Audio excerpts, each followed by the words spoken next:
bem-vindos ao Viver Sustentável. O programa de hoje vai tratar dos seguintes assuntos: novidades da ciência e da tecnologia, paredes térmicas, usinas termoelétricas, um mal necessário? Um novo risco para a camada de ozônio. Lâmpadas LED ganham selo Procel. Você gostaria de viver mais que 100 anos com saúde e disposição? Quem nos fala sobre essa novidade da ciência é o professor e deputado federal Mendes Tame. Olá, professor! Olá, Iria. Parece ficção, mas é exatamente isto. Cientistas da Universidade de Moscou, na Rússia, estão fazendo pesquisas com mitocôndrias com o objetivo de retardar o envelhecimento, ou seja, prolongar a vida dos seres humanos. Segundo o jornal Daily Mail, trata-se da descoberta de um novo tipo de antioxidante que teria impacto nas células com ligações à produção de energia e, portanto, relacionadas ao envelhecimento. Os testes com a nova fórmula já estão sendo realizados em ratos, peixes e cães. Até agora, os resultados não indicaram um aumento significativo no tempo de vida, apenas um atraso no início do envelhecimento, o que já é muito positivo, pois as mitocôndrias são responsáveis por ataques cardíacos e estão ligadas a doenças como Alzheimer e Parkinson, explicou o cientista Maximin Skulachev, coordenador dessa pesquisa. Se os cientistas conseguirem comprovar que estes antioxidantes retardam o aparecimento das doenças, certamente o combate ao envelhecimento será centrado nas mitocôndrias pelos seus resultados no prolongamento da vida. Entretanto, os pesquisadores russos enfatizam que não acreditam em expectativa de vida ilimitada, pois é muito provável que alguma nova doença acabe surgindo. Esse foi o caso do câncer, que era uma doença rara quando povos antigos morriam muito mais jovens. Os cientistas também esclareceram que estas novas drogas poderão ter um efeito diferente nas pessoas que hoje têm mais de 60 anos, do que naquelas que ainda hoje são mais jovens. Talvez elas consigam ampliar em 10 ou 20 anos a expectativa de vida daqueles mais idosos, enquanto que os mais jovens poderão ter uma expectativa de vida até o dobro da atual.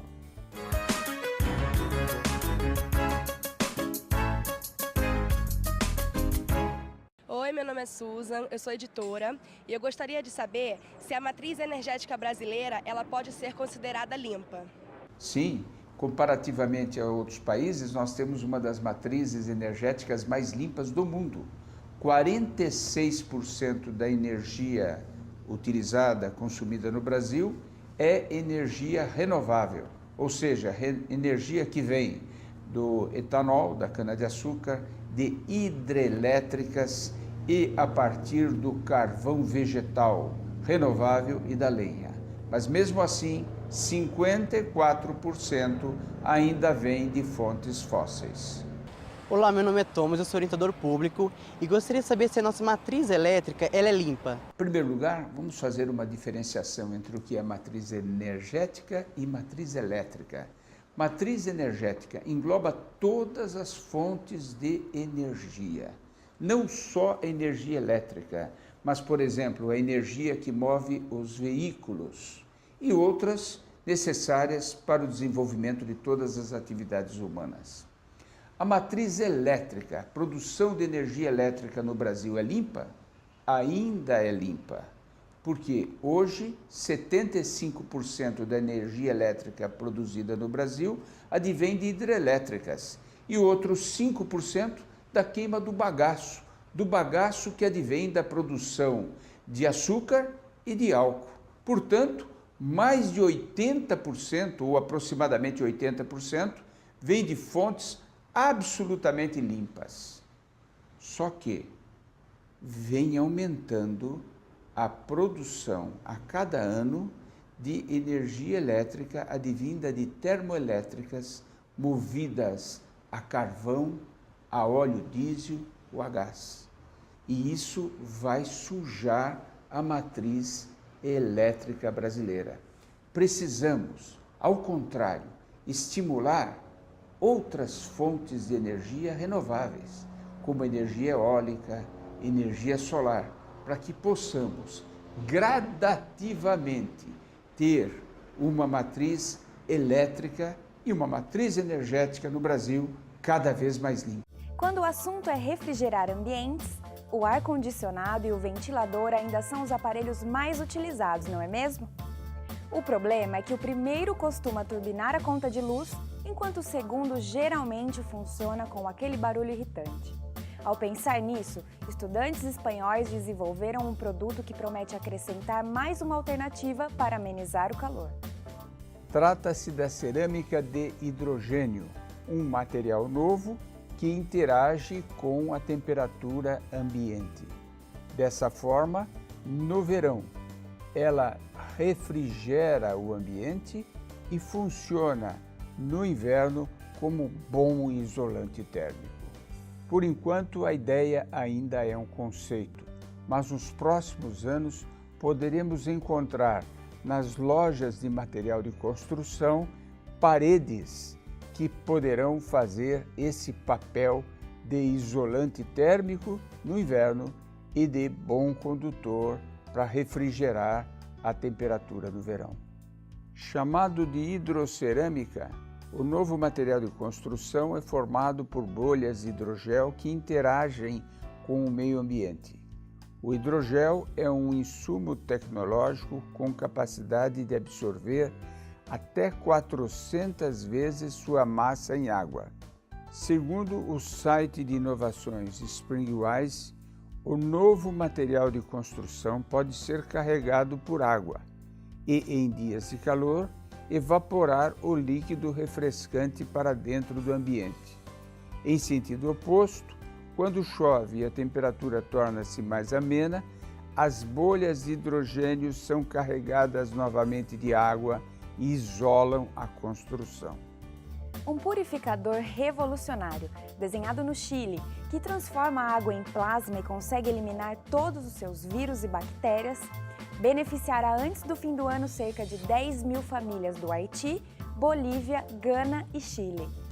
Essa é apenas uma pequena parte dos mais de 750 milhões de pessoas, segundo as Nações Unidas, que não têm acesso à água potável no mundo.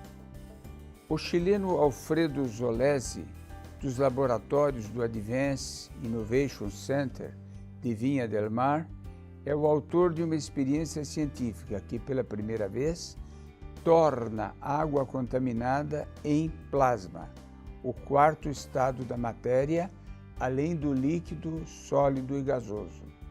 O plasma é obtido com a ionização dos átomos, que perdem sua cobertura de elétrons e ficam todos desordenados.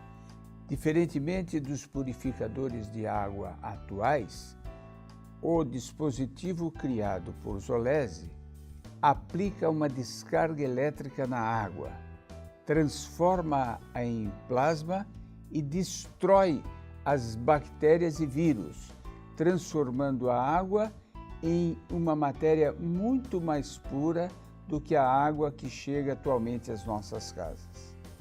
O dispositivo, um tubo de 30 centímetros de comprimento, é alimentado com eletricidade, mas também poderia sê-lo com baterias. Além disso, o cientista afirmou que o processo exige pouca energia e infraestrutura, condições ideais para ser usado em aldeias remotas e pobres. O cientista chileno simplificou a tecnologia para que ela se torne acessível por grandes massas da população, notadamente as mais pobres, antes de ser comercializada em grande escala. Além disso, também introduziu variações que permitem que o purificador seja fabricado por uma impressora 3D. Não perca no próximo bloco a polêmica sobre as usinas termoelétricas. A chuva ácida é uma das principais consequências da poluição do ar.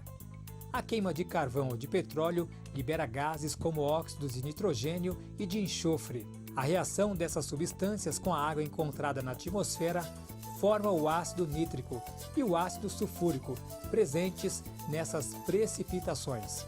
A chuva ácida empobrece o solo, compromete vegetações, prejudica organismos aquáticos e ainda pode corroer monumentos em mármore. Por isso, a poluição atmosférica precisa ser controlada urgentemente.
Olho vivo, consumidor. Evite deixar o carro funcionando dentro da garagem quando, por exemplo, estiver esperando por alguém. Se houver uma janela próxima ao local, o monóxido de carbono vai direto para dentro de casa. E esse gás é bastante perigoso para a saúde. Por isso, procure também estacionar o carro com escapamento voltado para fora da garagem. A garantia do abastecimento de energia elétrica no Brasil vai demandar cada vez mais o uso de usinas termoelétricas, afirmou recentemente o diretor-geral do Operador Nacional de Sistema Elétrico, Hermes Tippe, durante seminário da Federação das Indústrias do Estado de São Paulo.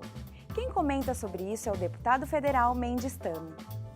As usinas termoelétricas têm ficado ligadas o ano inteiro para garantir a produção de energia que não é mais produzida em quantidade suficiente pelas hidrelétricas, cujos reservatórios de água não estão sendo suficientes, por sua vez, para lhes fornecer a água necessária. Ambientalistas têm criticado o uso de termoelétricas, porque elas utilizam gás, diesel, carvão altamente poluente, cuja utilização com certeza vai aumentar a emissão de gases do efeito estufa. Em junho, o Ministério da Ciência e Tecnologia divulgou que entre 2005 e 2010, as emissões brasileiras de gases de efeito estufa caíram 38,7%.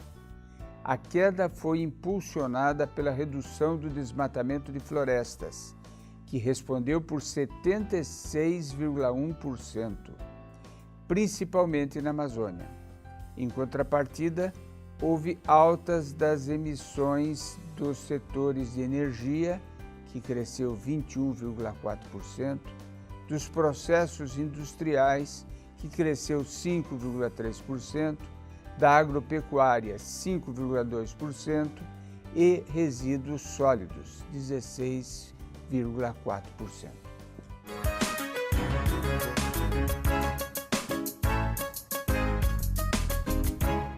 Meu nome é Jéssica, faço faculdade de moda e professor. Eu ouvi dizer que para aumentar a produção de carne, só bastaria usar as áreas que já foram degradadas ao invés de continuar desmatando. É evidente, é isso que deveria acontecer. Em primeiro lugar, recupero as áreas degradadas e não toco nas florestas. Mas isso não ocorre. Ocorre exatamente o contrário. porque fica mais caro recuperar as áreas degradadas do que invadir, destruir uma floresta. A legislação exige, para transformar uma área degradada numa propriedade legalmente produtiva, que eu recupere os 80% de florestas que já foram degradadas, para poder utilizar os 20% numa atividade comercial. Portanto, o custo de produção, de implantação nessas áreas degradadas acaba ficando muitas vezes maior do que atacar uma floresta ainda intacta. Isso pode ser resolvido através de subsídios do governo.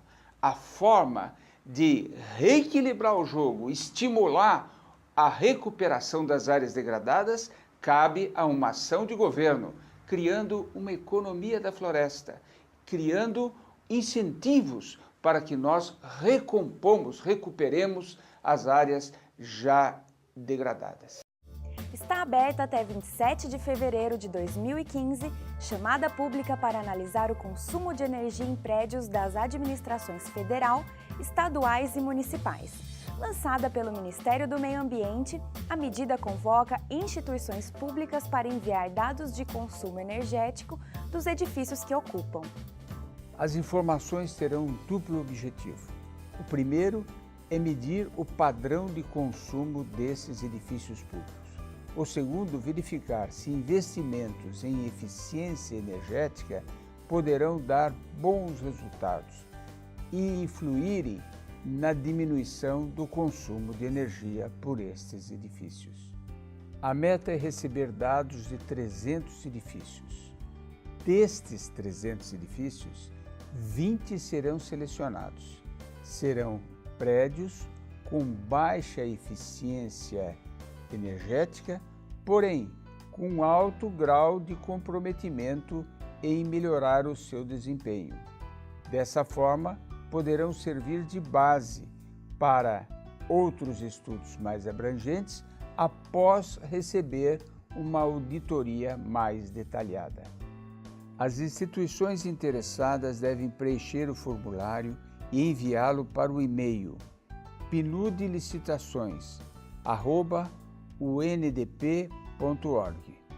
São necessárias as seguintes informações: contas de energia elétrica dos últimos 12 meses, área útil do prédio, número de ocupantes e dados do contato, como e-mail e telefone da pessoa responsável dentro da instituição.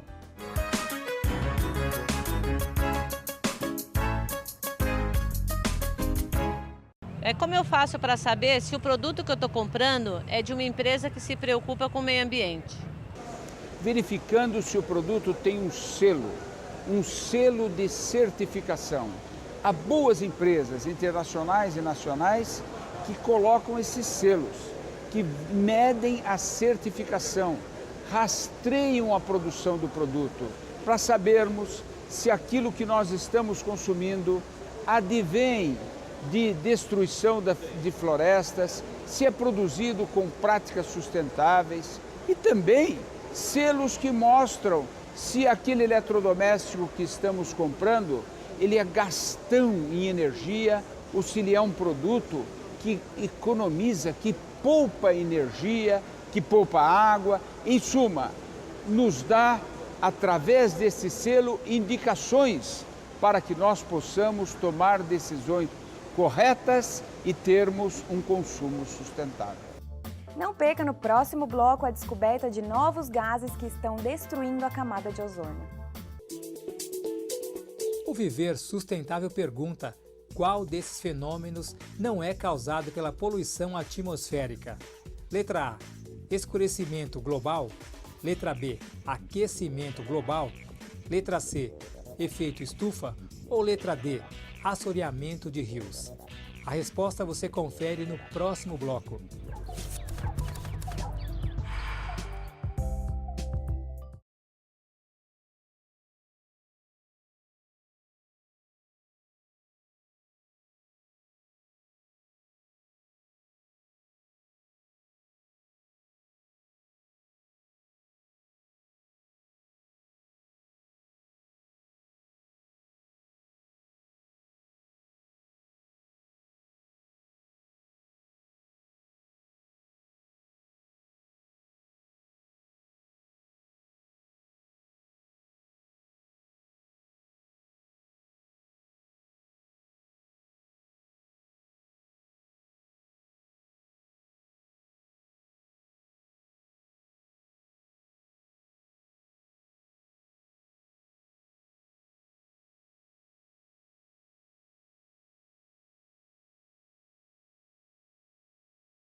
No bloco anterior, o Viver Sustentável perguntou qual desses fenômenos não é causado pela poluição atmosférica.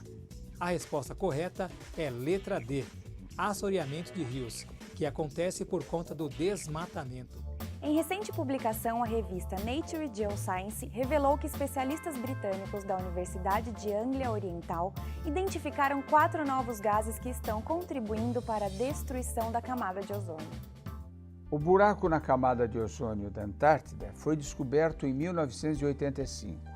2 anos depois, foi assinado, em 1987, o Protocolo de Montreal, proibindo a fabricação, comercialização e utilização dos produtos responsáveis por este buraco na camada de ozônio. Na época, foram identificados os clorofluorcarbonos como os mais importantes produtos responsáveis por este furo na camada de ozônio. Os clorofluorcarbonos, ou CFCs, como também são conhecidos, têm vida útil entre 50 e 100 anos e foram inventados na década de 20 e são amplamente utilizados em aerossóis e em refrigeradores.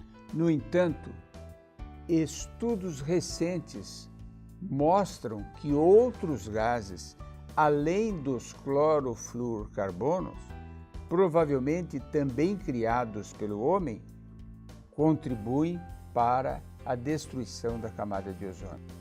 São 4 novos gases que chegam à atmosfera a partir de fontes ainda não identificadas. 3 deles concorrem com os CFCs e o 4º é um hidroclorofluorcarbono. Esses gases foram descobertos quando pesquisadores analisaram amostras de ar capturadas de diversas maneiras nos anos 70, assim como borbulhas de ar apanhadas em camadas de neve na Groenlândia. Os cientistas de Anglia Oriental estimam que 70 mil toneladas desses gases foram lançadas na atmosfera e se acumulam a um ritmo que é motivo de grande preocupação. A identificação desses 4 novos gases que contribuem para a destruição da camada de ozônio é muito preocupante. Segundo os cientistas, as fontes de produção desses gases são produtos químicos utilizados na fabricação de inseticidas e de solventes para limpezas de componentes eletrônicos. Para o cientista Piers Foster, da Universidade de Leeds, na Inglaterra, esta pesquisa evidencia que a destruição da camada de ozônio não é um assunto superado que pertence ao passado. As concentrações achadas nesse estudo, ainda que pequenas, podem contribuir para um grave problema ambiental. A camada de ozônio é uma espécie de guarda-chuva planetário que filtra e reduz em até 95% os raios ultravioletas emitidos pelo Sol. Sem esta proteção, certamente o número de casos de incidência de câncer de pele poderá aumentar exponencialmente.